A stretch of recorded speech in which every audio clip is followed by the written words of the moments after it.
arrancar con una pregunta, o dos, mejor dicho. ¿Qué es lo que se nos muestra acá en la figura?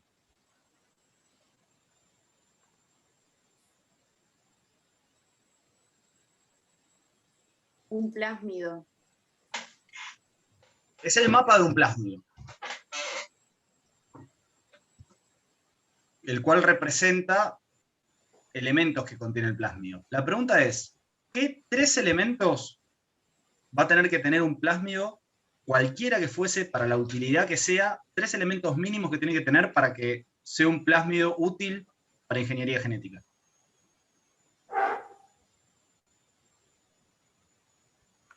Que de hecho son los tres elementos que están dibujados. O tres de los cuatro. ¿Saben leer el mapa? Esa es la pregunta que les está haciendo Martín. ¿Qué información pueden extraer ustedes del mapa? ¿Hola, se escucha? ¿Sí? Sí, te escuchamos, Agustín. Perfecto. Creo que sería el origen de replicación, un gen que permita la selección, que en este caso era el que da resistencia a antibióticos, y no sé cómo se llama en español, el sitio este que tiene varios sitios de reconocimiento. ¿Cómo lo llamarías en inglés? Polylinker, vi que era el nombre. Sí, está bien. Polylinker, sitio de clonado múltiple, claro. MSS son las siglas en inglés para sitio de clonado múltiple, Multiple Cloning Site. Perfecto. Bueno, y ahí también está agregado el de selección después para las colonias que recibieron el inserto. Claro, el gen reportero que le decimos a veces. Perfecto. Esos tres elementos que vos dijiste, los vas a tener en prácticamente todos los plásmidos, o en la gran mayoría de los plásmidos que vayas a usar, y te voy a decir que los vas a tener en todos los plásmidos que veas en la materia.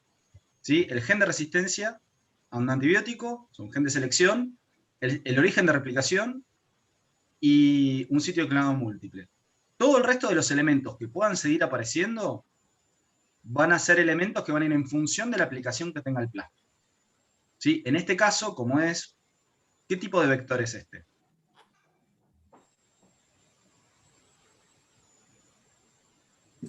¿Qué tipo? ¿En qué sentido? El PIUS dice, ¿qué aplicación tiene? ¿Para qué lo usarían? Hay distintas aplicaciones para los distintos vectores. Ustedes vieron, por ejemplo, con Silvino, lo que es un vector de clonado. ¿Para qué sirve el vector de clonado? Para amplificar secuencias de ADN de interés. El clonado es esa copia de lo que ustedes quieren. Es hacer un clon, básicamente. Bueno, cuando ustedes crecen una bacteria que tiene ese plasmido, hacen muchas copias del plasmido que contiene el inserto que a ustedes les interesa. Exactamente eso. O sea, ustedes hasta ahora el único, digamos, la respuesta era sencilla porque ustedes vieron un solo tipo de plásmido, que es un vector de clonado. Y en este caso, no todos, pero muchos vectores de clonado tienen este gen de resistencia, es una estrategia clásica, que es el fragmento alfa del LAC-Z. Si acá este sitio de clonado múltiple no está interrumpido, se expresa este fragmento alfa, se complementa con otro que se llama omega, que está en el genoma de algunas bacterias, o sea, algunas cepas de Escherichia coli que se utilizan para clonado, y de actividad beta-galactosidasa, lo que permite, dándole un sustrato adecuado, generar un color, o sea, dar una reacción colorimétrica. Si yo Una pregunta. ¿Sí? ¿Siempre el factor de selección va a ser una resistencia a un antibiótico? No siempre. Los más comunes y los que vas a ver, te vas a encontrar en Bioquímica 3, y te diría casi todo lo que ves en ingeniería genética, si la vas a usar, son resistencia a antibióticos. Pero existen otros. Ah, bien. Por ejemplo, hay algunas selecciones por auxotrofía, o sea, vos utilizás una cepa de bacterio de levadura que necesite algún aminoácido en particular o alguna sustancia en particular para crecer, y le das un medio condicionado el cual no tenga esa sustancia, y tu plásmido codifica la enzima que la genera. Eso también es otra estrategia. Piensen que en realidad la estrategia es que la bacteria que incorpore el plásmido es con la que vos te vas a quedar. Lo mismo se hace después cuando vos trabajás con células eucariotas. Vos tratás de ponerle algo al plasmio que le dé una ventaja adaptativa para que crezca en una condición donde las que no tienen el plasmio no crecen. El antibiótico es Claro. ideal para eso. Una selección negativa haría que crezca la bacteria que no tiene lo que a vos te interesa. Entonces eso hace mucho más engorroso la selección y la amplificación del plasmio, perdón, de la bacteria que contiene el plasmio que lleva la información que vos necesitas. Claro, porque no la podés recolectar si no crece. Sí, se puede, porque vos en alguna condición siempre la podés crecer. Pero eso depende a veces de qué es lo que vos estás buscando. Imagínate, por ejemplo, yo sé, en el instituto donde yo trabajo hay un grupo que trabaja con un péptido que es una toxina. Esa toxina claramente va a tener un efecto deleterio sobre una bacteria cuando vos la expresás en forma recombinante. Si es la bacteria original en donde vos la expresás, va a tener algún mecanismo de defensa o algún mecanismo de postergación de la activación de la toxina para que no le haga efecto a ella y le haga efecto al resto cuando la libera.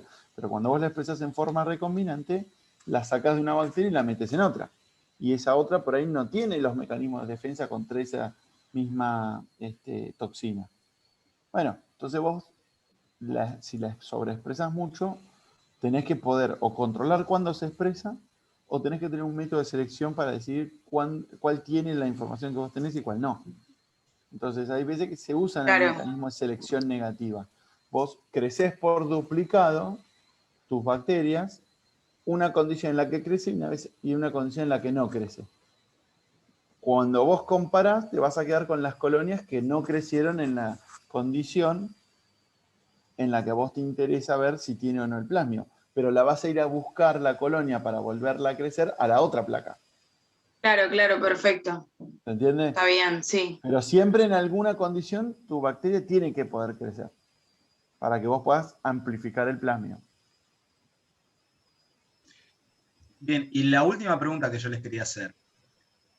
¿Por qué las flechas están en sentido antihorario en nuestro mapa? ¿No? Nuestra representación del plásmido, fíjense que las 3 flechas están en sentido antihorario. ¿Qué significa eso?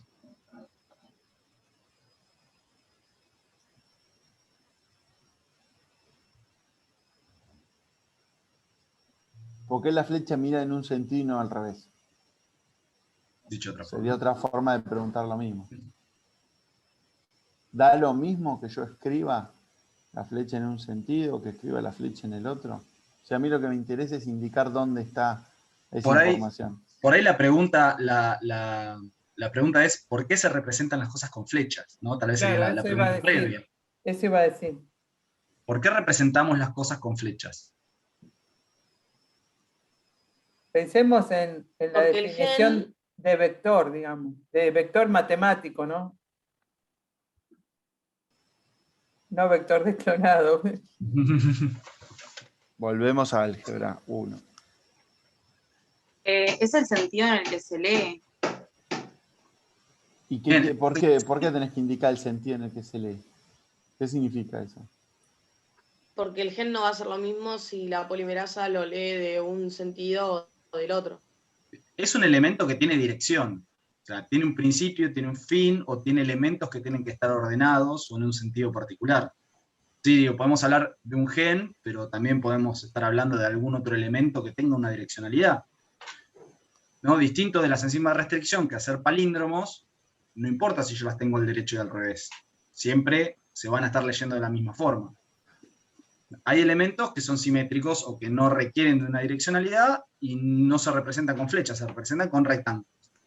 Pero cuando nosotros tenemos algún elemento cuya direccionalidad importa, o que tiene una direccionalidad en particular, por el motivo que fuese, si pensamos en un gen, exactamente como vos decís, nosotros necesitamos que ese cassette, lo que se llama cassette, o sea, es una secuencia de ADN que tiene todos los elementos necesarios para que se exprese una proteína, ¿no? Como en el caso de la beta-lactamasa, que es la resistencia a ampicilina. Nosotros vamos a tener que tener un promotor, que es el que va a decir dónde tiene que iniciarse la transcripción. Todos estos elementos los vamos a ver después con más detalle, ¿eh? Entonces yo se los nombro y si hay algo que no les suena tampoco se preocupen. Vamos a tener que tener un sitio de unión al ribosoma. ¿Para qué? Para que después en el ARN mensajero el ribosoma se una y comience la traducción. Vamos a tener que tener un codón de inicio, vamos a tener un codón de stop, y después de eso vamos a tener que tener una señal de terminación de la transcripción para que el ARN mensajero se desensamble del complejo de la polimerasa y pueda ser funcional, ¿sí? O sea, tenemos que tener todos esos elementos en orden para que se genere un ARN mensajero funcional y a su vez ese ARN mensajero se traduzca en una proteína funcional. Todo eso es lo que se llama cassette, y tiene que estar en orden, por eso el sentido de la flecha. Y vuelvo, ¿no?, a mi pregunta original, ¿por qué las flechas están antihorarias?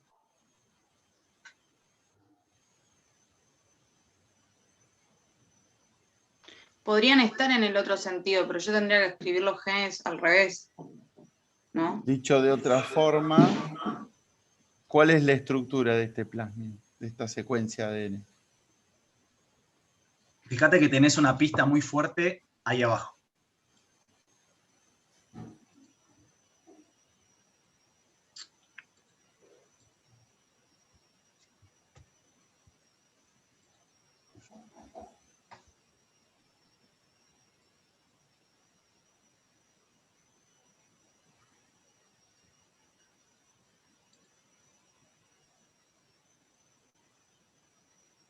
Bien, señores.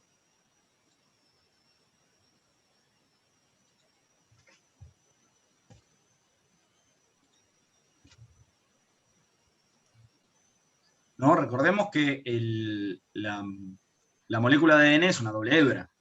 Entonces nosotros tenemos dos cadenas o dos hebras en las que se puede codificar la información, ¿no? Tenemos la hebra superior, si quieren, y la inferior. Fíjense las flechas cómo están indicadas abajo de la Por traducción. ejemplo, ¿no? Sí, ahí dice que la dirección en la Z es hacia la izquierda. ¿Qué quiere decir eso? ¿Que la hebra codificante cuál es? ¿La de arriba o la de abajo? La de abajo. La de abajo. O sea que la secuencia de proteína que se va a sintetizar, que va a terminar originando al indicador este, la Z, se va a leer 5', 3' de derecha a izquierda. En la hebra de abajo, obviamente. ¿Sí? Fíjense, tienen la metionina abajo en azul, marcada como codón de iniciación. Si miraran la secuencia previa, deberían encontrar el promotor. Y si pudiéramos ir al final de la secuencia de la Z, veríamos en el mismo marco el primer codón de stop, donde termina la secuencia de la Z. Esa parte que les puso en recuadro Martín, abajo, del Multiple Cloning Site, en realidad en el mapa arriba. Si que quieren. es donde no se explica todas las enzimas que hay concentradas en esa región porque no se ve. Hay otros mapas que van a encontrar de donde de esa partecita finita se hace como una ampliación y les pone aparte todas las enzimas que tienen esos vectores. Este es un vector en realidad muy práctico, pero un poquito viejo ya. Sí, y muy acotado en aplicación, ¿no? Simplemente nos sirve para insertar un fragmento y no mucho más. O sea, amplificar una secuencia que yo clone de adentro. Bien, entonces quedó claro cuáles son los elementos del plásmido y cómo tenemos que leer un mapa. ¿Sí? ¿Qué información nos da tanto el dibujo como la secuencia detallada en el caso de que nos la dé? ¿Sí? Acá lo que nosotros tenemos abajo es un zoom, si quieren, de lo que es la secuencia del sitio de clonado múltiple. Y en el mapa del vector nos dan sitios de corte para enzimas de restricción y nos indica en el sentido, o sea, cuáles son los elementos que tiene este vector y en el sentido en el que están, en la cadena en la que están codificados, que está dado por el sentido de la flecha. Se van a encontrar vectores donde algún elemento esté en sentido horario y otro en sentido antihorario, y eso va a significar que la hebra codificante es la de arriba, por decirlo de una forma, o la de abajo, entre comillas. Eso a priori no se puede saber cuál es la hebra codificante, hay que hacer experimentos, después vamos a ver de orientación de todos esos elementos previos, digamos, se acuerdan que se llamaban corriente arriba, lo vimos en la unidad transcripcional, para determinar digamos, cuál es el sentido, cuál de las dos cadenas se está leyendo como codificante. Así es. Bien. Bueno, ahora yendo estrictamente a lo que nos plantea el problema. Nuestro voluntario, que nos cuente un poco de qué se trata. ¿Teníamos un voluntario o lo teníamos que elegir nosotros? Yo me perdí esa parte. Un involuntario voluntario. ¿Dónde está Katniss Everdeen cuando se la necesita?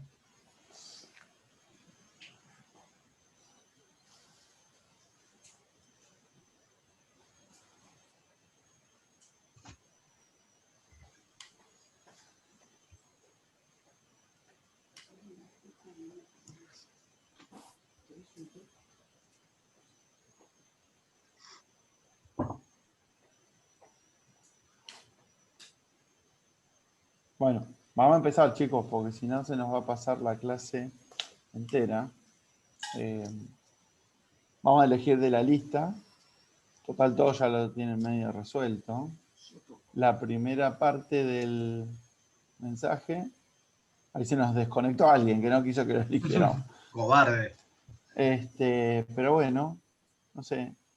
Así medio ojímetro, vamos a ver dónde se para el cursor. Tenemos a Martina Corigliano, por ejemplo. Así van perdiendo un poco el miedo. Se desconectaron 3, 4. Viste que qué raro que la conexión siempre falla cuando hay que participar. Una ley de Murphy. Bueno, menos mal que los registramos antes, los que estaban presentes. ¿Qué había que contestar? Porque yo me perdí. No, tienen que contar un poco el planteo. Martín ya les ayudó un montón con el diseño del plásmido y la interpretación del gráfico. Ahora tendrían que resumir un poquito cuál es el problema que se plantea, qué es lo que se pide, y empezar a mirar una por una las preguntas, como hicimos los otros problemas la semana pasada. Esto debería ser una charla, chicos, ¿no? Y no se preocupen por no estar seguros de la respuesta, asegurarse que sea correcta. Si se dice algo mal, lo corregimos entre todos, sobre todo porque hay dudas que son compartidas. Y por ahí muchos tienen el mismo problema. Martina quedó conectada. ¿Podemos? Sí, acá estoy. Perfecto. ¿Te animás a resumir un poquito cuál es el planteo del problema? Sí, se armaron diferentes tubos y cada tubo contenía diferentes cosas. Por ejemplo, el fragmento que se quería introducir en el vector, el buffer, el vector con y sin la enzima de restricción, ese cuadrito, y después cada tubo se llevó a lo que vendría a ser la placa para cultivar las colonias, y se muestra después en el otro cuadro la cantidad de colonias azules y blancas que salió de cada tubo, de cada cosa que le metí cada mismo. De cada condición, perfecto. ¿Alguien Claro. sabe cómo se llama este ensayo? ¿Cómo se llama esta técnica? Cuando ustedes quieren introducir un fragmento de ADN, un plásmido en este caso, dentro de una bacteria.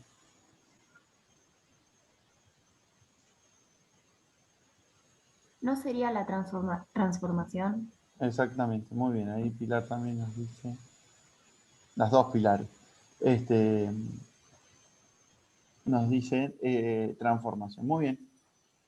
Perfecto. El planteo es sencillo, ¿no? O sea, tenemos una técnica de base, tenemos algunas variables que se analizan en paralelo, habrá un control positivo, un control negativo, Y tenemos los resultados y ahora tenemos que evaluar cuál fue el resultado. ¿Cuál fue la condición que dio los resultados? O tendríamos que explicar por qué obtenemos los resultados en cada condición distinta. ¿Alguien me puede decir cuál sería un control positivo y cuál sería el control negativo? Porque sin eso, si no podemos identificar eso, va a ser difícil hacer la interpretación. Justamente lo que yo iba a decir es que veamos si la tabla es una mezcla de tubos sin sentido o si en cada uno de los tubos, o por lo menos en algunos de ellos, podemos encontrar un valor. Este tubo me sirve para ver tal cosa. Nosotros pensamos que nosotros queremos ver colonias blancas. Perfecto. Y ¿Por qué? ¿Qué significa ver colonias blancas? Que sería el respecto a las azules? recombinante, digamos. Que se interrumpió el Claro. gen que codifica para el laxeta alfa o laxeta en general, y que entonces, si no se puede expresar la actividad enzimática, como la bacteria no tiene esa actividad enzimática, esa es una clave en este ensayo, la cepa que se conoce como DH5-alfa no expresa una enzima beta-galactosidasa propia, de su genoma propio. ¿Sí? Cuando dice que sirve para alfa complementación, quiere decir eso, que en realidad expresa una versión truncada de la proteína, que se conoce como fragmento omega, y el plasmio lo que aporta no es la enzima entera, sino que es el pedacito que le falta, que se llama fragmento alfa. Cuando se tienen los dos fragmentos coexpresados en la misma bacteria, la enzima como se reconstituye como si fuera en realidad una enzima con dos subunidades.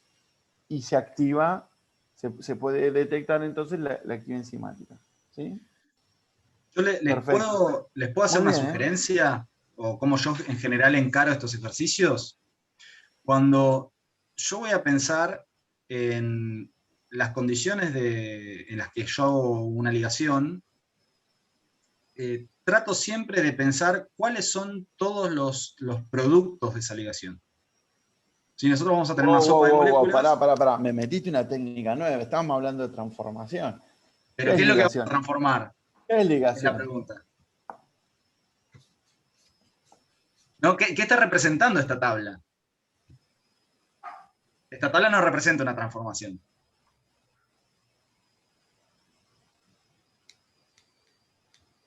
¿Qué es ligación? ¿Alguien puede explicar? Ahí Laura prendió el micrófono y lo apagó. Sí, Nos porque amagó. no sé cómo decirlo, o sea, Coloquialmente, no importa. Es Después unir vamos ordenando. dos fragmentos, digamos. claro, Unir dos es ligar, fragmentos. es unir. Liga.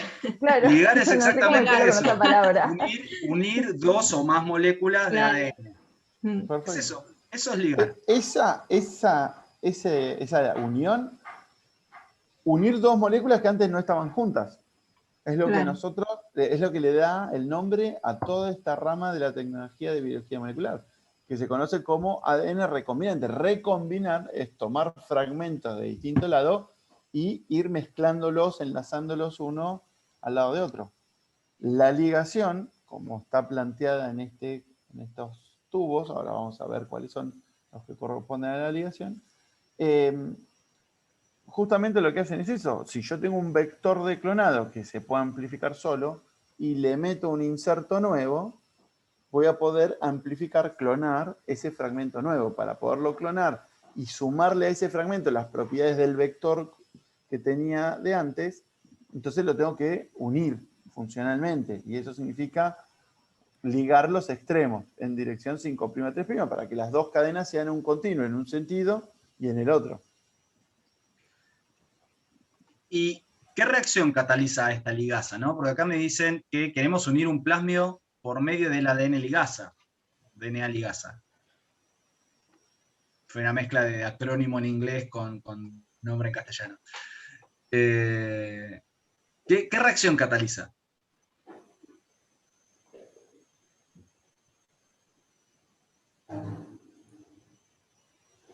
La DNA ligasa no une tipo fragmentos de ADN en este caso lo que decía Nico es lo que nos interesa, que al plásmido le podamos insertar el fragmento de interés y la Está DNA bien, ligasa esa es la va a ser la que lo aplicación. tiene.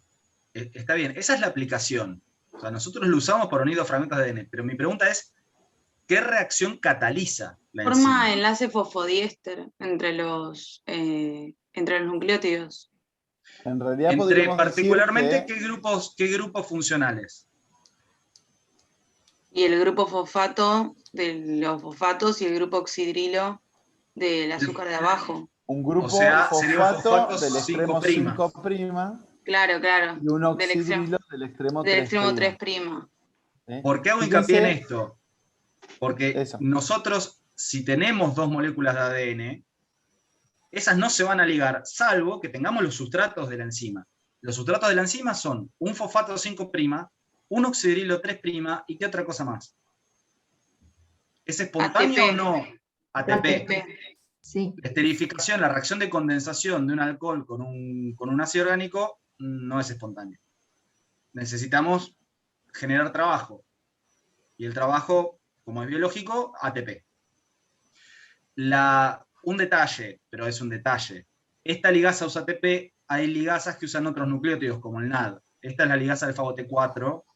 Se pueden llegar a encontrar de repente, por ahí en el libro, la ligasa de Escherichia coli usa NAD. No importa, el fundamento es el mismo. Utiliza la hidrólisis de un enlace fosfodiéster para generar, en este caso, el enlace. ¿Sí? La energía Claro, en o el sea, nucleótido necesita energía sí o sí. necesita de energía cualquier sí o sí, forma. no importa cuál es la fuente. Listo. ¿Bien? Entonces, tenemos que pensar, siempre que ustedes piensen esto por algo es bioquímica y no es biología, no es un cuento, sino tenemos que analizar en términos químicos los procesos biológicos. Entonces, siempre piensen, en el momento de analizar una reacción química, piensen cuáles son los sustratos y cuáles son los productos. De la misma forma que hacían en Bioquímica 2. Lo que me queda claro, digamos, de lo que decíamos recién, es que en realidad esta tabla representa la combinación de dos técnicas. Una técnica es la ligación y otra técnica es la transformación. Son dos técnicas que suelen ir de la mano, porque yo cuando uno dos fragmentos, después lo voy a querer amplificar. Y para poder amplificar y chequear que tengo el fragmento que uní, el que estoy buscando, lo tengo que amplificar para poderlo detectar. Entonces son dos técnicas que van a encontrar muy bien, pero tengan en cuenta que son dos pasos experimentales distintos. ¿Qué quiere decir eso? Y que en realidad yo voy a tener que tener controles para la primera técnica y controles para la segunda técnica. Sí. Y les voy a decir algo que se lo voy a repetir durante todo este año a los biotecnólogos. A los bioquímicos hasta mitad de año nomás, pero a los biotecnólogos todo el resto del año. La ligación requiere de una transformación. Son dos pasos consecutivos. Nosotros, la cantidad de ADN que nosotros utilizamos para la ligación es tan, pero tan pequeña, y además nos genera una batería de moléculas, de una batería de población de moléculas, que a su vez cada subpoblación es pequeña, que no la podemos ni identificar ni aislar. Entonces, la única forma que nosotros tenemos para ver si la molécula recombinante que generamos eso no es amplificarla. Y la amplificamos a través de una bacteria, o sea, necesitamos transformar. ¿Sí? Eso, como decía mi profesor de geología, grábenselo a fuego como el postre Balcarce. Siempre que ligamos, tenemos que transformar. No hay ningún paso intermedio. Pues siempre aparecen geles de agarosa, de acrilamida en el medio y hacen cosas raras. No. Nosotros ligamos, transformamos, ¿sí? Como decía Lisandro, vamos a tener que tener nuestro control de ligación o controles de ligación, nuestros controles de transformación, pero el resultado va a ser uno solo y lo vamos a ver al final cuando analicemos las colonias que se generan o el contenido de la colonia. ¿Bien? Eso es un concepto importante. Entonces, bueno, yo iría justamente a ver si alguien me puede explicar, digamos, la técnica de transformación y cómo se revelan es lo que les explica abajo, ¿no? Alguien mencionó recién el tema de la hidrólisis de X-gal, ¿no? La hidrólisis de X-gal, ¿quién la hace? Porque por ahí, por lo que habían dicho, a mí me daba a entender como que era la reacción de la ligasa la que rompía el X-gal para que genere color. ¿Quién hace la hidrólisis? La beta-galactosidasa. La beta-galactosidasa, ¿sí? Es la que va a generar color. Entonces, es la enzima que se va a traducir, o la partecita de la enzima, que se va a traducir cuando el plásmido no tiene inserto. Entonces, por eso me da las colonias azules, el plásmido vacío. Entonces, como les decía, las dos técnicas y cómo se revelan está explicado ahí más abajo. A mí lo que me interesaría ahora es que alguien me explique en los tubos del 1 al 7 cuál es la utilidad o la función que cumple en este esquema de trabajo cada uno. ¿Qué es lo que yo puedo ver en uno? ¿Qué es lo que yo puedo ver en otro? Y cuáles son entonces los controles positivo y negativo para cada paso de la técnica, de las técnicas. ¿Alguien me puede explicar cuál es la diferencia entre las primeras filas de la tabla?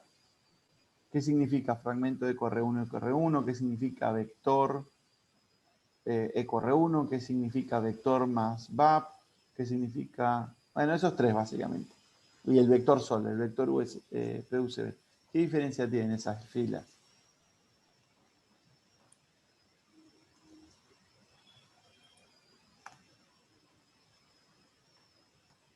El chat... Ah, no, era por otra cosa. Todo bien, José. Por ejemplo, creo que lo teníamos por ahí a Nicolás Ceccarelli. Lo vamos a hacer participar doble a Nico porque se conecta con la computadora y el celular al mismo tiempo, me parece.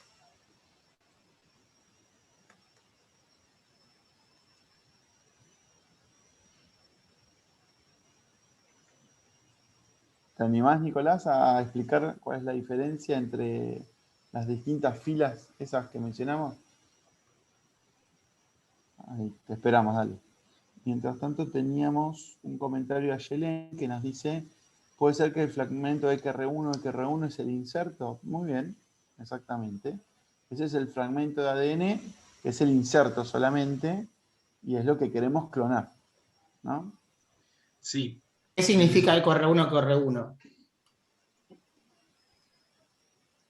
Qué sincronía, Mati.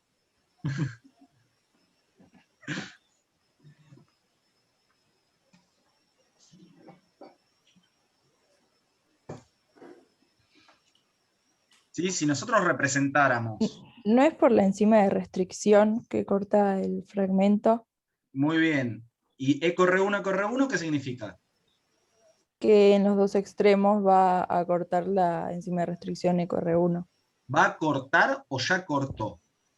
Ya cortó, ya cortó. Ya cortó. Por ende, voy a tener extremos generados por EcoR1. ¿EcoR1 qué característica tenía? ¿Se acuerdan que las enzimas de restricción podían generar dos tipos de extremos?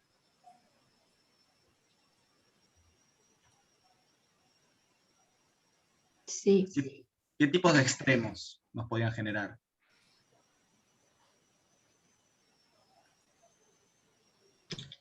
Extremos cohesivos. Y los que eran iguales. Sí, extremos pegajosos. Es a veces en inglés el sticky ends, que significa cohesivos. O sea, dejan un número entre 4 y 6 bases libres que necesitan aparearse para poderse ligar. Dentro de las enzimas que generan extremos cohesivos, recuerden que tenemos las 5' protruyentes o las 3' protruyentes en función de en qué cadena quedan esos nucleótidos desapareados.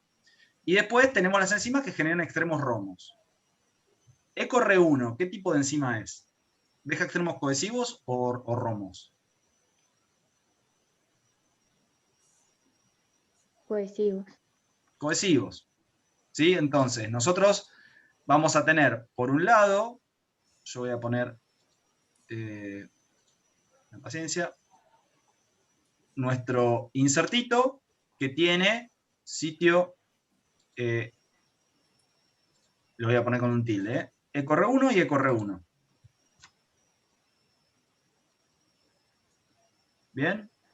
Y el fragmento EcoR1, EcoR1, ¿qué significa?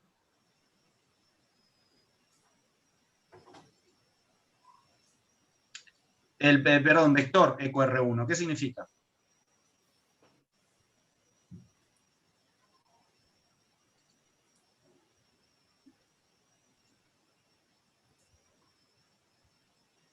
A ver, Nico, que tenía ahí, estaba ensayando la respuesta.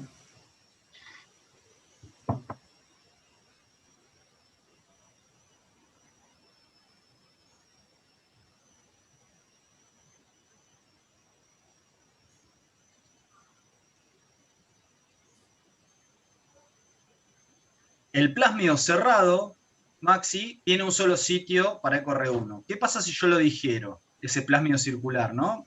Permiso, voy a volver a...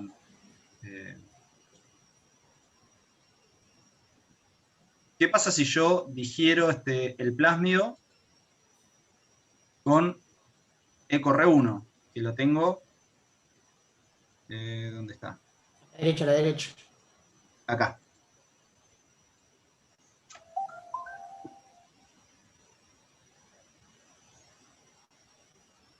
Y se va a cortar el plásmido.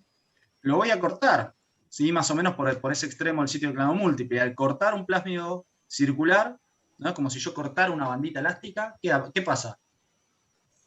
¿Queda circular? No, queda lineal, queda abierto. Se abre, queda lineal. Y en cada uno de esos extremos tengo un extremo EcoR1. Entonces mi plásmido cortado con EcoR1 no va a ser otra cosa más que otra molécula que va a tener extremos EcoR1.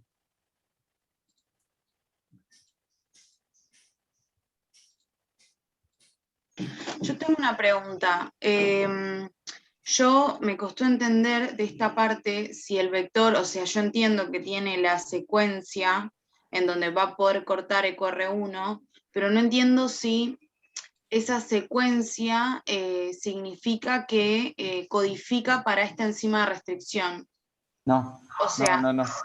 Tiene el sitio de reconocimiento de la enzima para que la enzima actúe y corte. Cuando corta en forma desigual, ¿sí? Porque es un extremo extendido, y entonces los dos extremos te quedan cohesivos con la secuencia de EcoR1. Bien, y entonces, Pero, ¿en qué momento agregamos las enzimas de restricción? Esto, ¿Dónde claro, están? la tabla, acordate que es una tabla que indica mezclas de ligación, con lo cual, si vos lo que estás planteando son mezclas de ligación, lo que sucede es que vos las digestiones las hiciste previo a eso.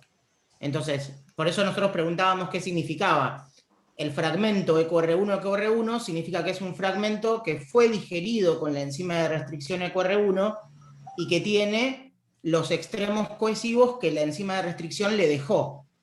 El vector PUC-EcoR1 es un vector que fue digerido con EcoR1 y entonces lo que estamos poniendo en la mezcla de ligación es justamente ese vector que tiene ya los sitios, digamos, los extremos cohesivos que le dejó la enzima.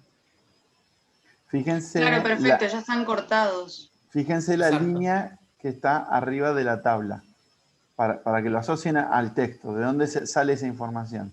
Dice, para realizar el clonado se aislaron, eso quiere decir que ya se purificaron, el fragmento y el vector digeridos con la enzima de EcoR1, habría que aclarar ahí, a partir de geles de agarosa por electrodilución. ¿Qué hicieron?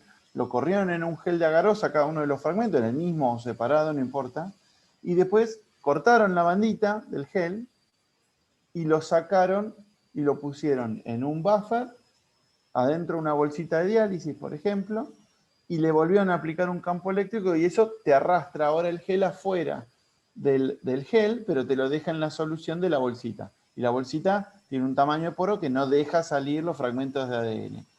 Entonces, de esa forma, vos, del pedacito de gel, todas las moléculas de ADN que tenían, las recuperás del buffer. ¿Se entiende? Bien, Sí, perfecto. Ahora les hago una pregunta. Ay, yo tengo una también. Dale. Permiso, me voy a pasar la pizarra un segundito. Cuando dice que ponemos el vector solo, ahí significa que mi vector no está cortado, nada. Bueno, hay dos opciones. Por eso yo les pedía que identificaran en la tabla. Puedes volver a la tabla, Tincho. Viejo, no me dejan dibujar. Me enojé y saqué todo. En la tabla ustedes pueden ver que hay uno que dice fragmento, otro que dice vector EcoR1, después hay otro que dice vector PUC18 EcoR1 más VAP, y abajo tiene un asterisco que les aclara que esa VAP es una enzima que se llama fosfatasa alcalina bacteriana, que remueve los fosfatos de los extremos 5'. Y después el último, que yo les había pedido que analicen, es el que dice vector PUC18 y nada más.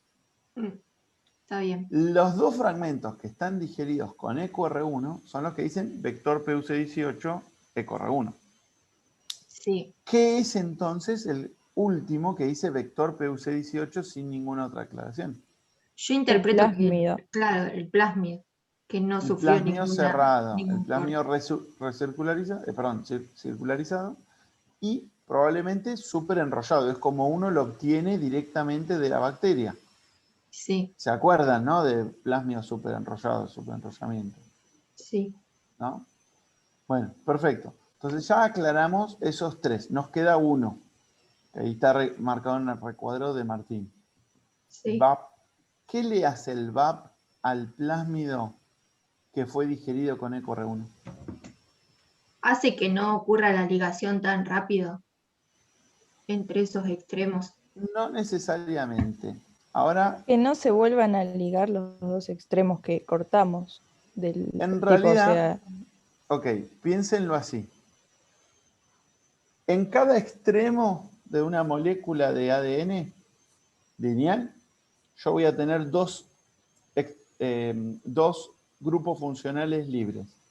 En principio, después de que actúa la EcoR1. Uno va a ser el oxidrilo 3' y el otro va a ser el fosfato 5'. Uno en la cadena que va en un lado y otro en la que termina en ese extremo. En el otro extremo de la molécula van a tener los dos mismos extremos, pero invertidos. El que era 5' en un extremo voy a tener el 3' en el otro y al revés.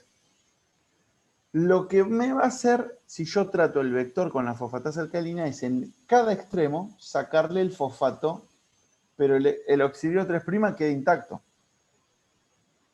¿Hasta ahí me siguieron? Si yo Fosfatasa, mezclo... recuerden que la reacción de la fosfatasa es la hidrólisis de un enlace fosfodiéster. ¿Sí? Es una reacción irreversible. Si yo le agrego al vector que está tratado solamente con la enzima de restricción, la EcoR1, le agrego la ligasa y le agrego la ATP para que funcione, ¿qué va a pasar? Un vector que es lineal, dos extremos que antes estaban juntos porque se cortó el plasma en un solo lugar, y le agrego una enzima que los puede juntar. Justamente Y a se eso estaba yendo juntarían- yo en la pizarra, ¿no?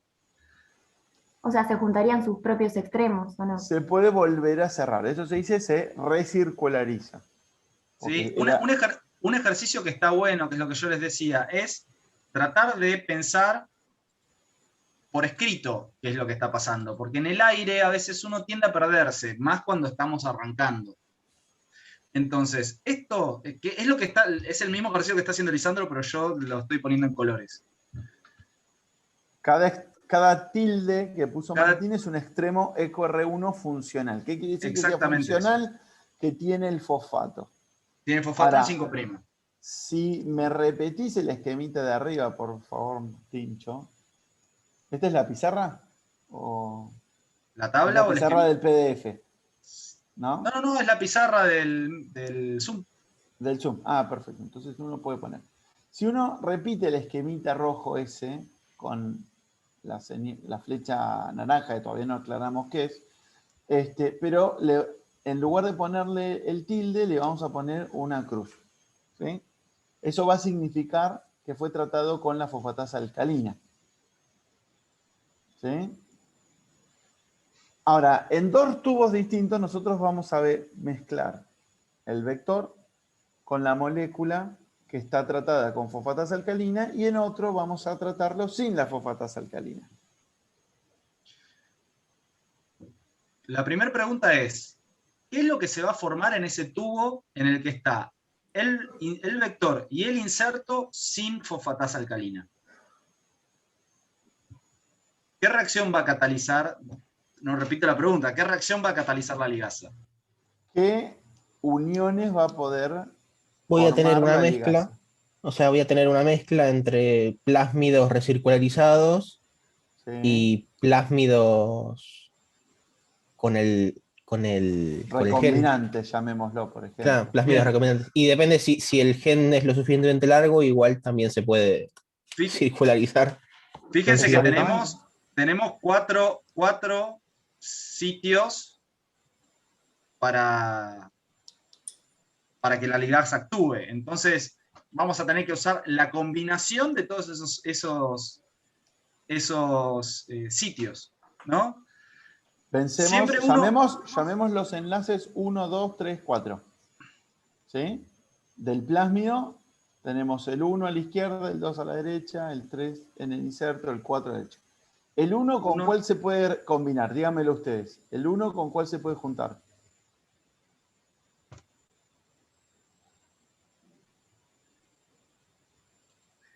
Con 2 y 4. ¿Con 2? ¿Con 4? ¿Alguien dice alguna otra?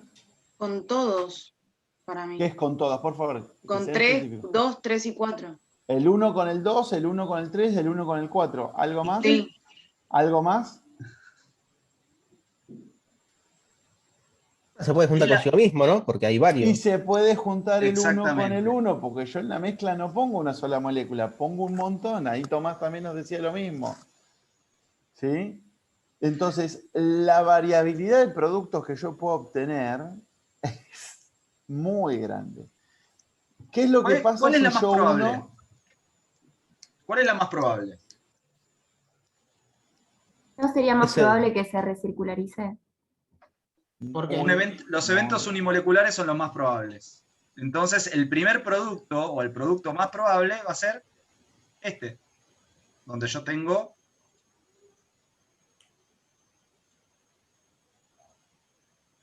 Por una cuestión de cercanía.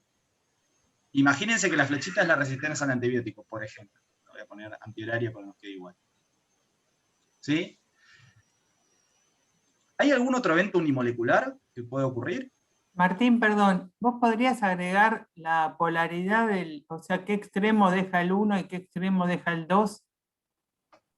Sí, yo no ahora... fijar en cómo corta de corre 1, pero... Sí, yo no me acuerdo cómo corta corre 1, eso es lo que te iba a No, decir. no, el grupo químico, el grupo químico. Por eso, ahora lo buscamos.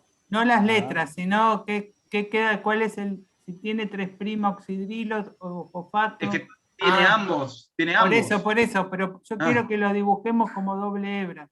Ah, ok, está bien. Porque después en los exámenes siempre hay lío con eso. Los que matizo, digamos... es un 5' extendido y nos deja 4 bases que sobresalen, que leídas de 5 a 3' es AATT. Vamos a hacer así. Porque después cuando uno piensa en la doble hebra, como que parece que fueran monohebra los fragmentos. Claro, uno a veces lo dibuja por simplicidad. ¿Querés poner el 5' antes? Para que quede claro. Sí, iba a poner el fosfato en realidad. Chicos, en esto, por ahí, es un poco tedioso, pero para ganar claridad está bueno que las primeras veces uno analice todos los detalles. Después uno se pone más práctico y se da cuenta al toque dibujando un solo, digamos, una sola hebra.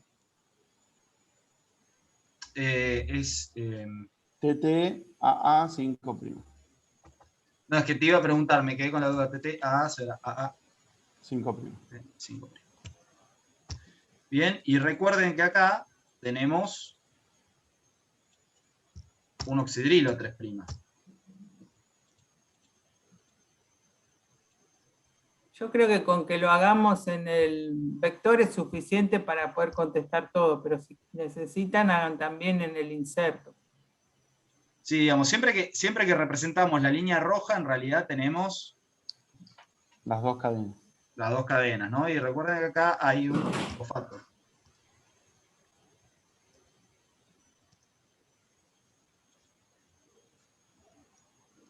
Bueno, entonces, recién para ir avanzando mientras Martín termine el esquema.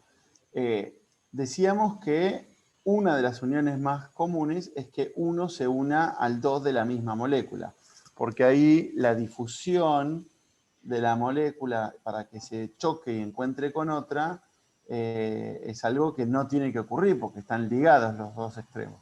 Entonces la recircularización suele ser un problema, porque es una unión que nosotros vamos a tener compitiendo continuamente con nuestro producto de interés, que es la unión de 1 con 4 y del mismo 2 de la misma molécula con 3. O 1 con 3 y 2 con 4, porque en este caso son todos iguales. Eso ya les da una variabilidad. El inserto podría entrar con dos orientaciones posibles respecto a los genes o los otros elementos que tiene el plásmido. Perdón, ¿Sí? Luis, yo antes les quería preguntar, ¿cuál es el otro evento, que quedó picando la pregunta, cuál es el otro evento unimolecular que puede ocurrir? Que está bueno no perderlo de vista. ¿El fragmento podría ser? ¿El fragmento? La recircularización del fragmento sería. O sea, esto.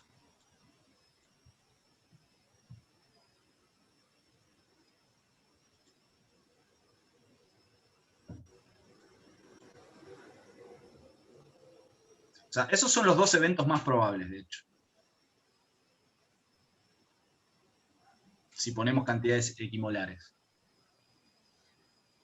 Y ahora tenemos que pensar en los eventos bimoleculares, ¿no? Que es lo que les preguntaba Lisandro, ¿no? Que decía que el inserto puede entrar en dos direcciones. No creo que te quedaste ahí, Liz. Perdón que te interrumpí. Sí, no, estábamos en eso. ¿Sí? Entonces, si pensamos en eventos bimoleculares, o sea, que involucren dos moléculas, ¿cuáles pueden ocurrir?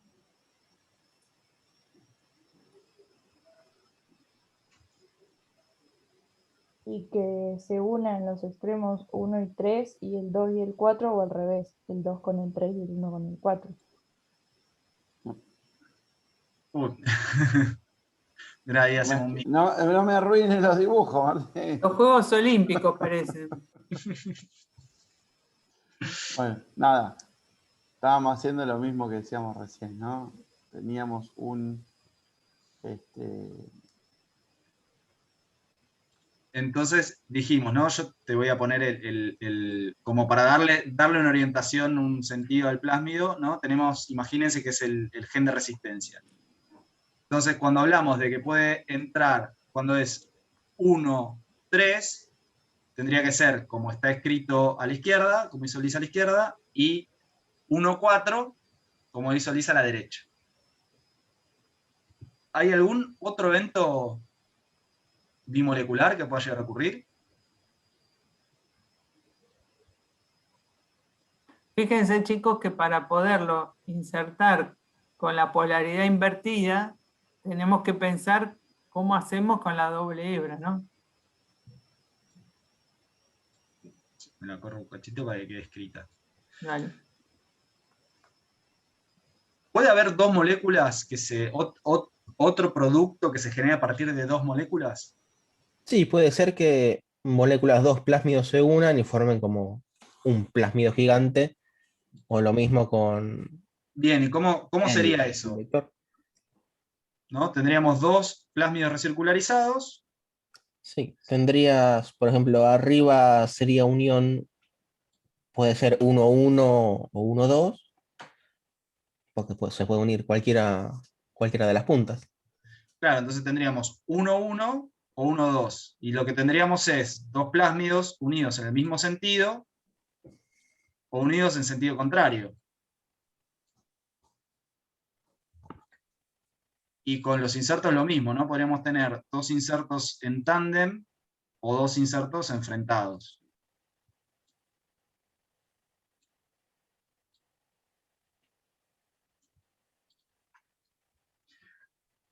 Este grupo, ¿no? Estas 4 posibilidades, de 6, perdón, son los eventos siguen siendo eventos probables, pero son menos probables que los eventos unimoleculares. Nosotros después podríamos pensar en eventos trimoleculares, etcétera, etcétera. Ya van a ser menos probables porque implican que 3 moléculas colisionen. Pero pueden ocurrir. No es que no pueden ocurrir. Está bueno pensarlos, pero bueno, me parece que para el análisis que queremos hacer acá estamos más que bien. La pregunta es, ahora nosotros hicimos esto, o sea, lo que tenemos acá, lo que dibujamos acá, es la representación de lo que tenemos en el tubito. Como yo les dije antes, la ligación viene seguida de forma obligada por una transformación. Cuando yo transformo, ¿qué es lo que me va a poder generar una bacteria recombinante? Un transformante, perdón. Una bacteria transformante. O sea, para que un plásmido se amplifique, ¿qué es lo que va a tener que tener sí o sí? Un sitio de unión, un origen de replicación. Un origen de replicación. ¿Y el origen de replicación dónde está? Y cerca del... ¿En qué molécula, no en qué posición? El plásmido. Plásmido. El vector. Entonces, ¿no? Yo lo representé con un cuadradito, no importa. Aunque tenía una flecha puesta por el tipo de origen de replicación que es. Bien, entonces tengo un origen de replicación. Genial. Todo lo que no tiene origen de replicación no va a poder reproducirse adentro de la bacteria y por ende no se va a multiplicar. Por ende, todos los productos de inserto solo, si el inserto no tiene un origen de replicación bacteriano, que no, en principio no lo tiene, no me van a poder generar ninguna colonia transformante. Una pregunta. Los resultados de la unión de dos plásmidos, ¿le puede dar problema el tener dos orígenes de replicación? A la hora de... o simplemente no. se... No, porque tienen, si yo dibujé uno solo, en Bueno, principio... Dependería por ahí a veces de cuál es el origen de replicación y de cómo se maneja. El tema es que con cada origen de replicación también hay un origen de terminación. No todos los plásmidos se replican de la misma forma, pero no quiero adelantarme más porque es justamente tema de la próxima materia. Estos plásmidos que usamos nosotros, por lo general, tienen un origen de replicación y después las bacterias tienen un mecanismo para resolver y terminar la replicación de una forma especial, digamos que es como una recombinasa, ahora no importa. Pero eso es porque son plásmidos pequeños. Cuando hay plásmidos más grandes, hasta bastante más grandes, por ahí necesitan un mecanismo especial de terminación y podrían interferir, tener dos al mismo tiempo. Lo mismo tener dos orígenes de replicación. Pero sobre todo, hay otros plásmidos que tienen dos orígenes de replicación que funcionan en distintos sistemas. Por ejemplo, podemos tener un plásmido que funciona en E. coli y entonces necesitas que tenga un origen de replicación de E. coli, pero después vos lo querés usar en otra bacteria distinta. Bueno, si está muy distante evolutivamente, el origen de E. coli puede no funcionar en la otra bacteria y entonces vas a necesitar un segundo origen de replicación que va a ser activo en ese otro sistema. Y ahí no vas a tener interferencia. Sí, en este caso tenés dos copias del mismo origen de replicación. Y además son orígenes de replicación relajados. Entonces, en principio no deberías tener mucho problema. Sí, son lo que eso es común recuperar los productos de la recombinación entre dos plásmidos iguales. Se encuentra, no es algo raro, digo, no es algo muy artificioso. Una cosa que me parece que no mencionó Martín es a veces la terminología que usamos. Como nosotros le asignamos flecha y sentido a los plásmidos, igual que a los insertos, a veces nos referimos, cuando están en la misma orientación, o sea, como si fuera un oroboro, como una serpiente que se come la cola, nos referimos al producto de la derecha como una unión cabeza-cola, si quieren, y al producto de la izquierda como cabeza-cabeza, porque están enfrentadas las dos regiones que son iguales. No va a dar lo mismo. Ahora cuando avancemos un poquito más en el problema vamos a ver que el izquierdo y el derecho nos puede dar resultados distintos cuando nosotros revelamos con alfa complementación el resultado. Sí, Yo iba a ir a eso, no sé. Dale, avancemos con eso entonces para. Pues justamente yo lo estaba planteando en el sentido lógico de los pasos que nosotros hacemos. ¿No? Primero hicimos la ligación, después hicimos la transformación y plaqueamos. En el plaqueo vamos a recuperar. Yo pensé que ibas a hablar de unos productos más que son posibles, que son uniones en tándem. Sobre todo del inserto, porque cuando uno hace la mezcla de ligación, suele ponerse un exceso de inserto entre una relación 1 a 1 para arriba. 1 a 3, 1 a 2, 1 a 5, hasta 1 a 10. Pues hay gente que puede llegar a poner cuando estás buscando algo que es complejo. Pero, ¿qué es lo que pasa? Puede empezar a unirse el ligando consigo mismo y después varias copias del inserto en el vector. Claro, imagínense si yo tengo primero una unión 4-3 y después eso, en vez de cerrarse, se une con un plásmido. Entonces yo lo que tendría acá sería, en vez de esa flecha verde única, dos flechas de este estilo. O podría tener algo así, o podría tener algo así. Eso es lo que está diciendo Liso, ¿no? Que yo puedo tener insertos en tándem, ¿no? Este también podrían estar puestos en el otro sentido. Y estos son ya, lo que yo les decía, reacciones trimoleculares. ¿Son menos probables? Son menos probables. ¿Qué pasa? Si yo lo que estoy poniendo es un exceso o una relación molar alta de inserto, el inserto va a ser más probable que se encuentre consigo mismo que con el plasma. ¿Por qué? Porque está en mayor concentración. Entonces pueden empezar a ocurrir estas cuestiones en tándem. ¿De qué depende? Depende de la relación, o sea, depende de cuánto inserto yo ponga respecto al vector. Depende del tamaño también del inserto. A veces los insertos más chicos tienden a formar, tienden a insertarse como tándems, cuando los insertos más largos no. ¿Sí? Es algo que además es muy empírico, es probar. En general uno cuando hace una ligación, cuando la está poniendo a punto, prueba distintas condiciones, 1 a 1, 3 a 1, 5 a 1. Y ve que le funcionan. En mi experiencia, por ejemplo, yo he clonado proteínas grandes, o sea, fragmentos de 7 kilobases, y he clonado fragmentos de 60 pares de bases, ¿no? O sea, uno 100 veces más grande que el otro. Cuando yo ponía el fragmento chico, ponía una relación 3 a 1, me encontraba tándems de 3 o 4 pegados, hasta 4. Cuando yo ponía una relación 3 a 1 del inserto 100 veces más grande, nunca encontré tándems, porque era muy grande. ¿Sí? Esto es algo muy empírico. Pero puede ocurrir, digo, ¿no? En especial cuando los insertos son chicos. Entonces está bueno el comentario que dice Liz. ¿Bien? Ahora, mi pregunta es, toda esta introducción, ¿en qué nos ayudó? O sea, ¿ya entregamos, contestamos todo esto y ya está resuelto el problema? ¿O en qué nos ayudó para contestar qué cosas?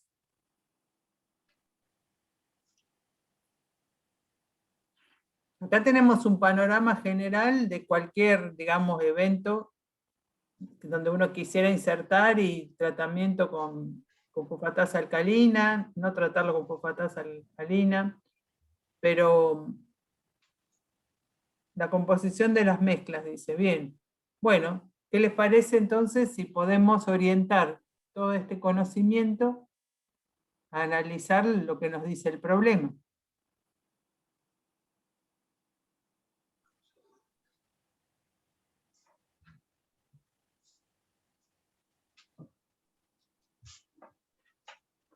Bueno, entonces yo vuelvo a seminarios.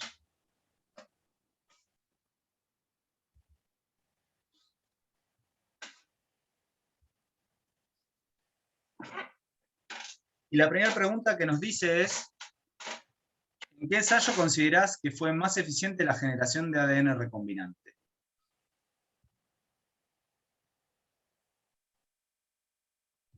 ¿El tubo 2 sería? La pregunta sería, ¿Por qué decís que el tubo 2, no? El tubo 2, ¿por qué? Y porque es el que tiene la mayor cantidad de colonias blancas, o sea, cuando se hace la recombinación, el gen para la beta-galactosidasa queda interrumpido. O sea, no va a poder procesar el XGAL y volverse azul.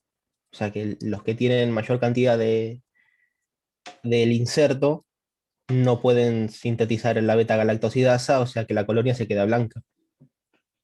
Bien. ¿Qué elementos o qué plásmidos de los que esquematizamos acá nos pueden dar colonias blancas?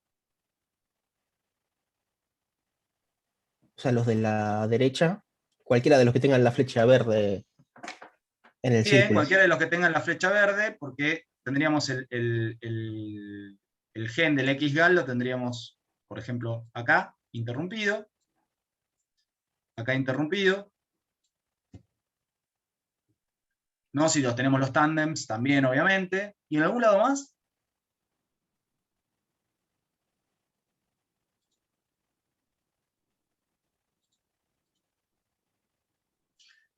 Donde hay dos plásmidos unidos cabeza con cabeza, ¿sí? Porque recuerden que nosotros tenemos, lo voy a correr un cachito por acá, nosotros tenemos el gen de la beta-galactosidasa en este extremo, ¿no? O sea, el fragmento alfa. Si lo que se une es cola con cola, en realidad yo voy a tener dos pedacitos del fragmento alfa de este lado y los otros dos pedacitos acá. Tendría las cabezas del fragmento alfa de un lado y las colas del fragmento alfa del otro. Esto no me reconstituye un gen funcional. Entonces tampoco me va a generar una beta-galactosidasa funcional. En el cola con cola, en el cabeza con cola, perdón, sí yo voy a tener un gen de la beta-galactosidasa funcional acá y otro acá. Entonces, lo que se van a ver azules van a ser cualquier vector recombinante y los dímeros de plásmido. Cabeza con cabeza, cola con cola. Entonces la pregunta es... Profe, perdón, me recuesta entender esto de la alfa complementación. Creo que se llama así, sí. Sí. O sea, no entiendo bien cómo es el tema de los colores de las colonias y por qué. Tipo, en un momento habías dicho al principio que como que el plásmido le proveía a la bacteria otra subunidad de la enzima, algo así, ¿no? Sí. Vos pensá, o sea, no sé si vos cursaste, por ejemplo, metabolismo. No, te dejo Bioquímica 2. Sí, bioquímica 2. O por ahí, solo con bioquímica 1, que seguro la tienen que tener cursada, deben haber visto, por ejemplo, estructura de proteínas cuando hay proteínas que son diméricas, tienen una estructura cuaternaria que tienen dos unidades. ¿Sí? Sí, La beta-galactosidasa normalmente es una proteína monomérica, es un solo polipéptido, un solo gen que se transcribe y traduce a una cadena única de aminoácidos que determina la actividad beta-galactosidasa. ¿Sí? Esa actividad beta-galactosidasa en esta bacteria, que son aptas para alfa-complementación, como se les dice, tienen un gen que está truncado. El gen se dividió en dos. La primera parte se la llama alfa, la segunda se la llama omega, ¿no? Sacado de una referencia bíblica, pero no importa. Alfa y omega. Vos juntás alfa y omega y tenés el todo. Eso es lo que dice la Biblia. Y entonces, para recuperar el todo de la actividad beta-galactosidasa, tenés que juntar en la misma célula el alfa y el omega. El omega se expresa en estas células que son aptas para alfa-complementación. Y justamente se llama alfa-complementación porque la porción alfa la agrega el plásmido. ¿Por qué se pone el plásmido y no la secuencia completa de beta-galactosidasa, que es lo que se hacía antes, si querés? Bueno, porque ocupa espacio. Es una enzima, dentro de todo, es un poquito grande, y los plásmidos que se manejaban al principio tenían un tamaño mucho más limitado. Cuanto más chiquito es el plásmido, además, más fácil se transforma, más fácil lo toman las bacterias para amplificarlo. Entonces se buscó variantes sintéticas que pudieran minimizar y optimizar el uso del vector como un vector justamente para llevar moléculas de ADN más grandes. Entonces, la bacteria te expresa el omega, el plasmio codifica para el alfa, pero solo se expresa el alfa si está intacta el sitio de clonado múltiple. En cuanto vos lo interrumpís de alguna forma, sea con un inserto o sea con una unión cabeza a cabeza del vector, se interrumpió esa secuencia que codificaba para el laxeta alfa. Eso significa no tenés actividad beta-galactosidasa. Sí. Si no tenés actividad beta-galactosidasa, las colonias van a ser blancas porque no va a poder hidrolizar el X-gal.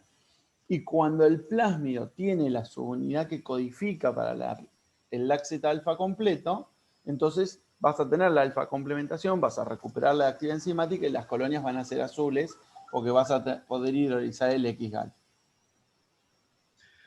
¿Sí? Fíjate, el sitio de clonado múltiple está justo en el extremo N-terminal de la proteína. Entonces, si vos pones cualquier cosa en el medio, separás el promotor de casi toda la secuencia codificante.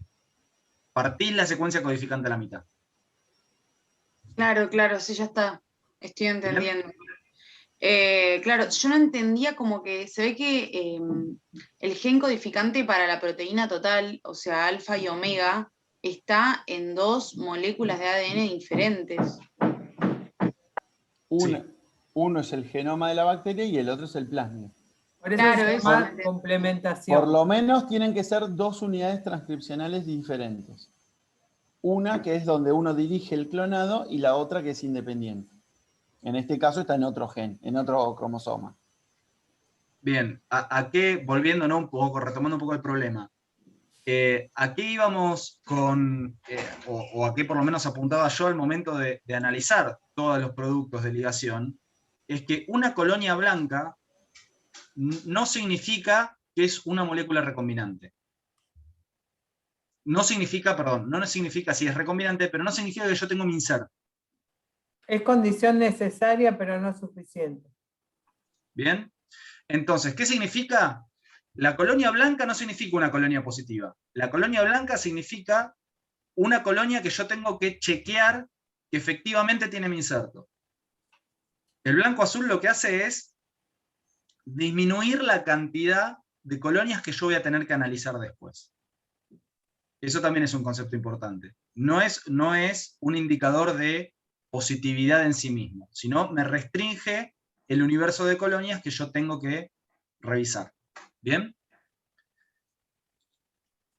Entonces, volviendo al problema, ¿no? Muy bien, como dijiste, ¿en qué ensayo consideras que fue más eficiente la generación de ADN recombinante? En el segundo, tengo muchas más colonias blancas que azules. Bien. Tengo una pregunta sobre eso. El hecho de que en la muestra de reacción yo no esté tratando el vector con la fosfatasa alcalina, ¿ya no me da un indicio de que ahí no hay híbridos cabeza? O sea, no hay híbridos del mismo vector, porque la fosfatasa alcalina impedía eso. Sí, ¿las reacciones enzimáticas tienen un 100% de eficiencia? Claro, ¿no? Fíjate que de hecho... Sí, por eso hay... Tenés 4 colonias azules. O sea, el razonamiento está bien, vos lo que estás haciendo es aumentando la eficiencia en la generación de recombinantes, pero no es que lo estás asegurando. ¿Y esas 4 colonias azules a qué podrían deberse? Y puede ser de que puede haber varias, porque son varias reacciones que me daría eso. Puede ser que la enzima de restricción no cortó el plásmido, que la fosfatasa alcalina no sacó el fosfato y se volvieron a unir. Exacto. Bien, la B nos dice explicar el resultado obtenido con cada mezcla de ligación. Acá está bueno volver a la pregunta que les dijo Lisandro al principio, de analicemos el porqué del resultado de cada tubo, y además analicemos si alguno de esos tubos nos serviría como control positivo, control negativo, y de qué etapa del proceso. Bien, la primera, ¿por qué se observa esta relación de colonias? Muchas más azules que blancas. ¿Sí? Si volvemos al tubo 1, tenemos el fragmento, me quedo medio grande,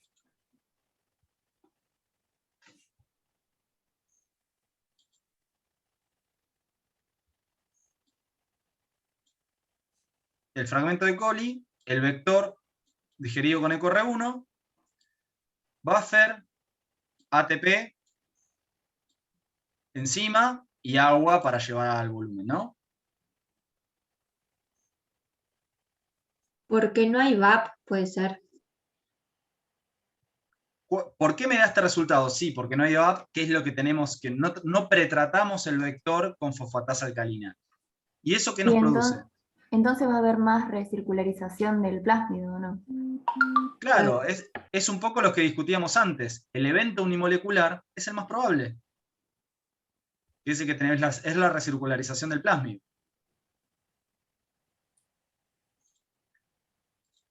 Y todas estas colonias que vemos azules es mayoritariamente plásmido recircularizado. Podría ser algún dímero cabeza con cola, pero la verdad que es muy poco probable. O por lo menos no mayoritariamente. Bien, y el segundo tubo, como decían, en vez de poner vector tratado con EcoR1, pongo vector tratado con EcoR1 y VAP. ¿VAP qué va a hacer? ¿No? Si volviendo a nuestro esquema. ¿Qué hace VAP? Me elimina los sitios de EcoR1 del vector. O sea, elimina este fosfato 5'. Entonces, ahora el único fosfato que yo tengo va a ser el del inserto. Por ende, el vector para recircularizarse necesita sí o sí un inserto. ¿Qué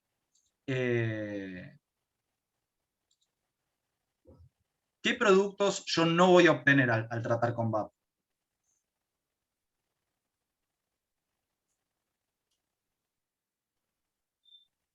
Recircularización del plásmido, híbridos de dos vectores.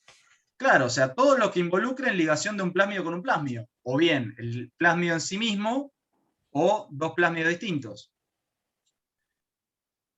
Fíjese entonces.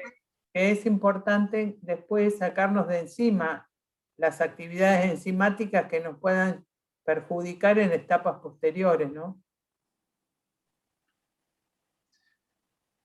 Bien, entonces fíjense que el tratamiento con VAP nos elimina el producto mayoritario, que es indeseado, ¿no? Y nos deja cualquiera de estos.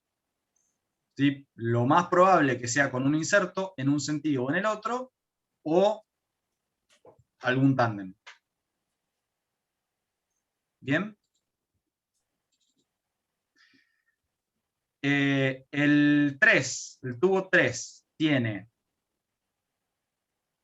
el fragmento, tiene el vector, contratado con VAP, tiene buffer de ligasa, pero no tiene ATP.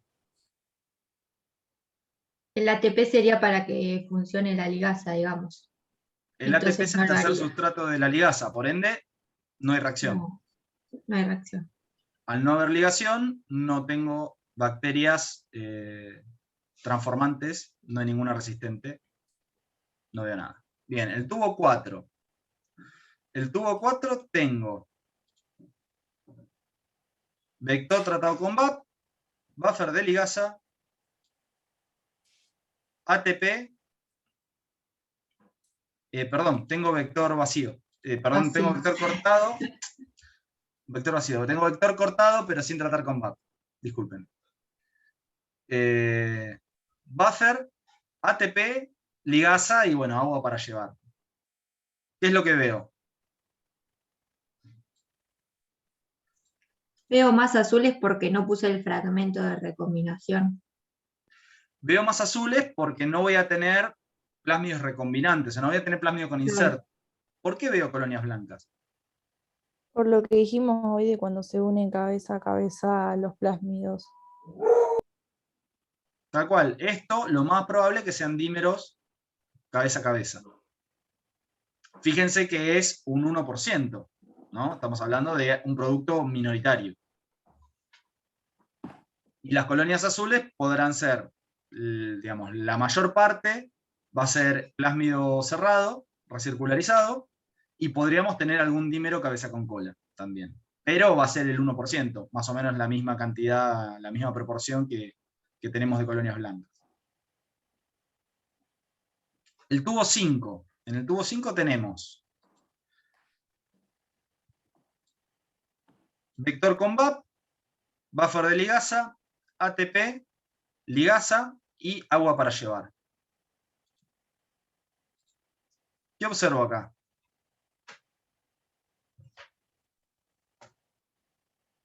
Que casi no se forman colonias. ¿Por qué? Porque se trató el vector con VAP, entonces no puede volver a unirse consigo mismo, o sea, queda lineal. Claro, es como quitar el ATP, estoy quitando uno de los sustratos de la ligasa, que es el fosfato 5'. Al quitarle el fosfato 5', la ligasa no tiene con qué reaccionar, por más que tenga el oxidrilo 3' y ATP. ¿Este tubo puede servir de control de algo?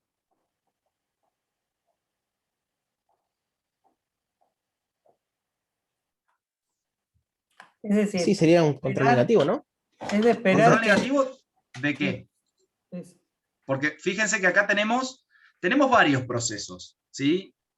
Estamos analizando la digestión del vector y del inserto, el tratamiento con fosfatasa, la ligación y la transformación. Entonces, cuando pensemos en controles negativos, positivos, tenemos que pensar en controles negativos, positivos de qué procesos. En este caso, ¿en qué se asemeja o difiere de algún otro tubo? Del tubo 2 sería, porque le estás agregando todo menos el sustrato principal de la ligasa, o el que Claro, más te interesa. Por un lado se difiere el tubo 2 porque no estoy agregando el inserto. Agrego todo menos el inserto. Pero, ¿no se parece también al tubo 4? Fíjense que es igual al tubo 4, solo que el plásmido está tratado con fosfatasa. Sí. ¿No? Entonces, ¿no podría ser un control de la actividad de la fosfatasa?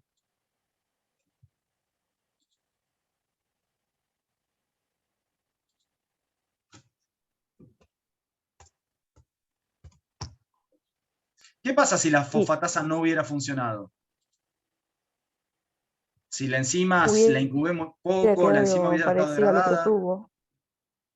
hubiera dado igual que el tubo 4, porque no hubiera digerido el vector y por ende tendríamos la condición del 4, que es vector solamente cortado con EcoR1.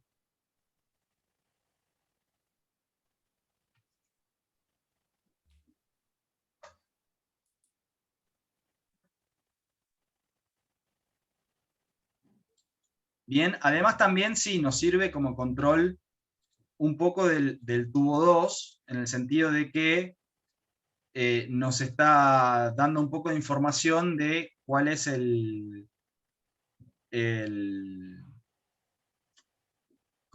cuál sería el porcentaje de recombinantes. Podría también funcionar como un control negativo de la ligación.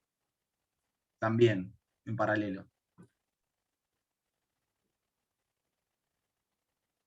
O sea, podríamos asumir que de estas 650, aproximadamente una, o sea, 0,15% va a ser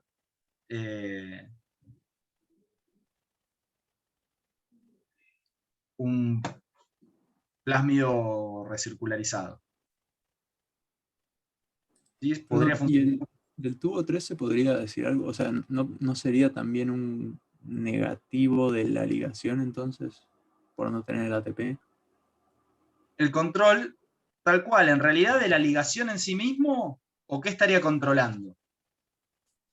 Porque por ahí queda más claro cuando analicemos el tubo 7. ¿No? Vamos a analizar los dos que nos quedan, ahí por ahí nos vamos a dar un poco más cuenta de qué sirve como control. El tubo 6, ¿qué es lo que yo estoy viendo? En el tubo 6 yo tengo vector cortado, ligasa, ATP, no tengo ligasa, perdón, buffer de ligasa, pero sin la enzima, y agua. Y ahí pasa que vos cortás el plásmido, pero no se puede volver a recircularizar. No tengo enzima que No tengo catalice la reacción. fragmento tampoco. Claro, no está la ligasa. O sea, ahí estarías controlando más o menos que las reacciones no sean espontáneas. O sea o que no tengas un aporte espontáneo de las reacciones que te interesan. Que no tengas una contaminación con ligasa. En realidad, no tanto. ¿Qué es lo que podría estarme generando una bacteria transformante? ¿Sí? Fíjense No recordemos. que tiene más que nada, tiene colonias azules, ¿no? A ver, Martín, la tabla. La parte No, de la abajo. 0-0. La 6 es 0,0. Ah, 0,0. Pregunta, ¿qué de todo esto me podría estar generando una colonia azul? ¿O qué de esto me podría estar generando una bacteria recombinante? ¿La ligasa? ¿Qué necesito para que una bacteria genere una colonia? Que pueden estar sintetizando su propia ligasa. No, porque acordate que por lo general si ingresa un material genético lineal a una bacteria, ese material va a ser degradado. O sea, Es un si mecanismo de defensa. lo que no se liga in vitro, no se liga dentro de la bacteria. Ahora la pregunta es, ¿necesariamente todo el vector está cortado con EcoR1? O sea, yo tiro EcoR1 con buffer y el vector, y una mini prep del vector, y ya lo dejo un rato y ya está. Yo ya me aseguro, ahí está todo cortado y me quedo tranquilo. ¿Nos podemos quedar tranquilos? No, haciendo el porque no tenés experimento? VAP en ese caso. ¿La VAP tiene alguna relación con el corte de la enzima restricción? O sea, es un equilibrio. No. O sea, podés tener producto y sustrato al mismo tiempo. Sí, es un equilibrio muy desplazado, qué sé yo. Por ahí no meternos en una cuestión tan termodinámica. Tienen que estar en la misma proporción. Tiene una eficiencia. ¿Sí? Yo no sé, a ver, lo que nosotros tenemos que tener en claro al momento de pensar experimentos es que la teoría no vale. Digamos, yo no puedo decir, pongo la enzima, lo dejo 2 horas y porque por la cantidad de enzima que puse, con la actividad enzimática que tengo y el tiempo que lo dejé a la temperatura, yo ya está, ya me quedo tranquilo de corto todo. No, el imponderable existe, hay cosas que no controlamos, que no nos damos cuenta, y las reacciones enzimáticas tienen su eficiencia además. Entonces puede ser que lo que me esté pasando es que el vector esté mal digerido. ¿Qué manera tengo de darme cuenta si está mal digerido? Poner una condición en la que al no ligar nada, no vea colonias.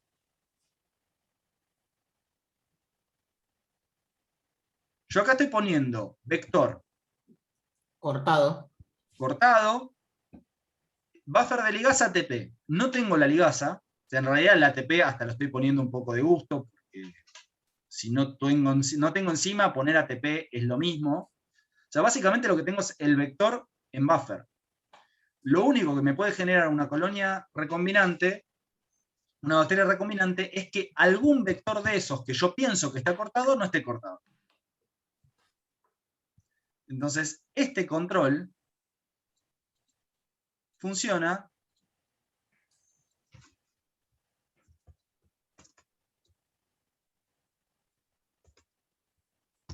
es un control de, vamos a poner de EcoR1, si me queda el mismo. Es un control de la digestión en sí mismo.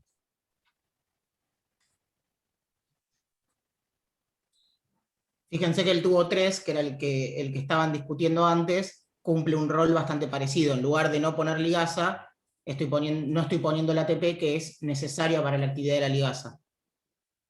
¿Sí? El tubo 3 también funcionaría como control. La realidad es que como control es medio caro, porque yo estoy gastando enzima. Una pregunta, ¿qué hubiera pasado si en el tubo 6 obtuviéramos 500 colonias azules?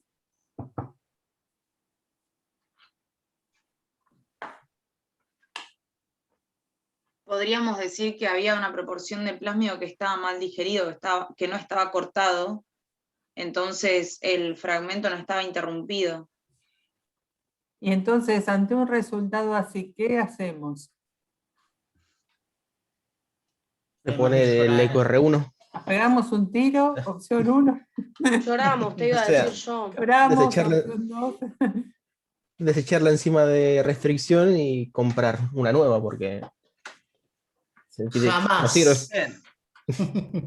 Esa nunca es la primera opción. Comprar nunca es la primera opción. En Argentina, por lo menos. ¿Qué vas a ir a hacer? Vas a probar. Si vos desconfías si te dio 30 colonias, lo más probable es que te hayas puesto poca enzima o lo hayas dejado poco tiempo. Entonces, ¿qué vas a hacer? Lo vas a volver a digerir. Si a vos si vos lo digeriste bastante, le pusiste bastante enzima y te dieron 5.000 colonias, sí, ahí sí entonces ahí podés desconfiar de la enzima. O podés desconfiar de la enzima o podés desconfiar del plasma. Ahí sí, lo que vas a hacer es, por un lado, agarrar otro plásmido que vos sepas que se corta con EcoR1 y tratarlo para ver si la enzima funciona bien. Eso es usar un control positivo para la enzima. O sea, cortar con la enzima algo que vos sabés que se corta.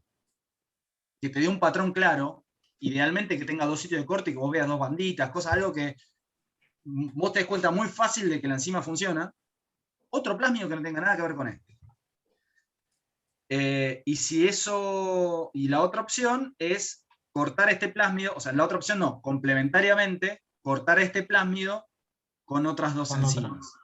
Como para decirte, bueno, el plásmido que yo estoy usando es el que yo creo que tengo que usar. O sea, efectivamente, lo que yo estoy poniendo a digerir es el plásmido que yo quiero y no es que me equivoqué y agarré otro. Ahí chequeas la identidad de tu plásmido y el funcionamiento de la enzima. Si ahí sí ves que la enzima no funciona, bueno, no queda otra que descartarla y comprar una nueva. O manguearla al laboratorio al lado. Sí. Siendo EcoR1 la conseguí fácil. Lo que está bueno que después se sienten con el ejercicio y vayan viendo cómo acotar las respuestas a cada una de las preguntas, ¿sí? Porque si ustedes se dan cuenta, acá surgieron un montón de dudas y de cuestiones que a lo mejor no las necesitan para dar una respuesta acá en el inciso A. ¿Sí? ¿Qué pregunta cada pregunta y cómo podemos acotar la respuesta? Es parte del trabajo de ustedes. Creo que está todo, no sé, me parece que ya hemos barrido todo, pero por las dudas, si me falta algo, chicos, díganme. Faltaría únicamente el tubo 7. El tubo 7, cierto. El tubo 7, si se fijan... ¿Qué características tiene el tubo 7 a diferencia de todos los otros? Que ¿Con tiene qué solo el transforman? Plásmido. ¿Cómo? Tiene solo el plásmido. ¿Qué plásmido tiene en particular? Circular, sí. Es una muestra, lo que usan para transformar es una muestra que no viene de la ligación. ¿Sí? Ese plasmio no fue ni digerido ni religado. Es el plasmio original. ¿Se acuerdan que lo aclaramos al principio? Es el plasmio tal cual sale de una mini prep. Entonces, ¿para qué se incluye? Sería un control del protocolo de transformación. Exacto, un control positivo. ¿Positivo o negativo? Un positivo, sí, porque le estás dando el plásmido. Sí. Bueno, ahora sí, me parece que sí, ya aclararon cuál es la transformación, Ticho. La utilidad. Ligación pusiste. Y bueno, pero cuando pasan estas cosas. De transformación. Él escribe y nosotros le observamos los errores. La nuestra es la más fácil. Sí. Sí, Ahí fíjense. Pilar pidió aclarar una cosa del tubo 5, que no le quedó claro. ¿Qué tipo de control es, supongo? ¿Por qué se agrega eso? ¿Se acuerdan que nosotros decíamos que para cada una de las 2 etapas de la técnica tenían que hacer controles? El problema es que si vos mirás el tubo 2, perdón, el tubo 1, ves que hay un montón de colonias que son azules. ¿Sí? Que hay un montón de colonias que no te dan que sean recombinantes el plásmido que llevan. Sin embargo, se transformaron con el plásmido. Entonces, lo que vos podés ver ahí es que hay un problema en el plásmido que se te vuelve a cerrar sobre sí mismo. Tenés como mucho background, mucho resultado inespecífico, llamémoslo, de uno de los productos que analizaron en detalle con los esquemas de Martín, en donde el plásmido o se cierra sobre sí mismo o se une a otro igual. ¿Está bien? De hecho, fíjense que aparecen colonias blancas, pero esas colonias blancas no pueden ser del inserto porque no habían puesto inserto en esa mezcla de reacción. Entonces, esa fracción de 27 que tienen en el tubo 1 son los eventos de recombinación No, Liz, cabeza a ahí cabeza. tenés inserto en el 1, ¿eh? En el 1, ¿cuál era? Perdón, el 3. El 4 no tiene inserto. El 4, perdón, el 4. Esas 30 colonias que ustedes tienen ahí son eventos de recombinación de 2 moléculas del plasmio cabeza a cabeza, que no regeneran el evento de la integridad del LAC-Z alfa. Pero tenés una gran mayoría de colonias azules, que algunas van a ser unión de 2 vectores cabeza-cola, que sí van a tener actividad de beta-galactosiasa, pero la gran mayoría que te queda, porque uno esperaría que si uno son 30 blancas, con la probabilidad de entrada de cabeza a cabeza y cabeza a cola son igual, tengas 30 azules. Sin embargo, tenés 3.200. Las 3.200 que vos tenés ahí son eventos unimoleculares de que el mismo plasmio se vuelve a cerrar como estaba antes. Entonces tenés que evitar ese paso.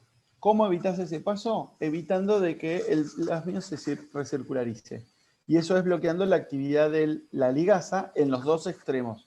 Le sacás con la fosfatasa alcalina los 2 extremos de los fosfatos.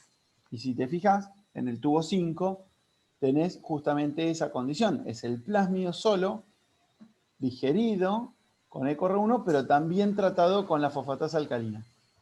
¿Te queda alguno? Sí, ¿por qué? Y porque nunca las reacciones son 100% eficientes. Te puede quedar algún grupo fosfato en uno de los 2 extremos y con eso por ahí ya la bacteria arregla el otro enlace una vez que ya lo transformó y lo puede replicar. Pero fíjate que es mucho menos significativo el número de colonias que tenés respecto a los del tubo 4. ¿Sí? Perdón, el tubo 1 era el tubo clave, perdón, el tubo 2 era el tubo clave en el que uno quería ver justamente la recombinación. Era vector tratado con fosfatasa alcalina y además el inserto presente. La cuestión es ¿para qué tantos controles? Los controles nos sirven cuando las cosas fallan. ¿Sí? Los controles nos validan nuestro resultado. Y acá cuando fallan para saber dónde fallaron. Y cuando fallan para saber dónde fallaron. ¿Sí? En este caso es algo bastante ingenieril, digamos, y el control no en sí nos valida el resultado, sino el resultado nosotros lo vamos a validar chequeando la colonia, pero nos permiten a nosotros analizar, en el caso de que algo dé mal, qué es lo que funcionó mal. Porque si nosotros, por ejemplo, en el tubo 2 hubiéramos visto 3.000 colonias azules y 60 blancas o menos, tal vez con esas 60 blancas nosotros picamos y encontramos nuestro vector recombinante y ya está, ¿eh? Porque acá nuestro objetivo es obtener el fragmento clonado. Entonces, listo. Si nosotros, por más que tengamos una relación 100 azules, una blanca, pero esa blanca es la que yo quiero, ya está. Eso también es algo que hay que tener siempre en claro, cuál es el objetivo de lo que nosotros estamos queriendo hacer. Acá esto es algo puramente ingenieril. Yo quiero construir algo. Y a veces la estrategia de tener un montón de colonias negativas, pero pocas positivas, que yo las identifico fácil, es válida. Eso después lo vamos a analizar en algún otro momento, pero hay múltiples estrategias para obtener esto. ¿Qué pasa?